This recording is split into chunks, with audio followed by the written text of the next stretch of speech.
Hey guys, this is Steve from Trim That Weed, and welcome to our video of the best ways to clean up fall leaves.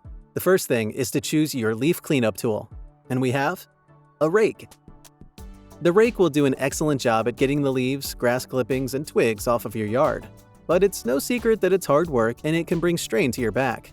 Having a good rake is the difference between straining your shoulders and back or having an easy time. How do I know I need to get a new rake? If you find leaf removal harder and you're uncomfortable handling the rake, it's time for a change. Thankfully, there are options available.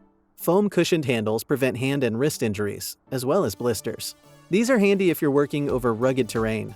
Ergonomic rakes have a bent handle, allowing you to exert less energy while the rake gets most of the job done. If you find yourself straining, you may need to check the manual for instructions on proper use. With either design, opt for a broader rake to reduce raking time. Expanding rakes are another type that allows you to adjust the bow when working in tight spaces, such as between bushes or structures. You can expand it back when you have more space. A leaf blower. Leaf blowers are versatile as you can use them for several tasks, including removing leaves from your yard. Landscapers always have it, and more homeowners have it than before. Leaf blowers are easier to use, but they do have drawbacks. They can be extremely noisy and heavy, plus they can emit gas odors. Before getting a leaf blower, check your local ordinance, as there have been increasing restrictions on gas-powered lawn equipment due to emissions and noise levels. Even if you do get the suitable leaf blower, it's only polite to give your neighbors a heads up and do your lawn work at a reasonable time. Blowers and vacuums are a better alternative if you're working on a sidewalk or driveway. They quickly get the leaves off the surface and to the designated area. If you're working on your lawn, the leaf blower is the right landscaping tool. In all cases, ensure the leaves are dry to get the job done in record time. However, if the leaves are wet, you may have to up the power, and thus using more gas and creating additional noise. A lawnmower. The lawnmower is typically associated with grass cutting, but it can also help clean up the fall leaves. As you're mowing, you can attach a leaf bagger to catch the leaves. However, something crucial to remember is that the leaves need to be dry, or they'll clog the lawnmower and the bagger.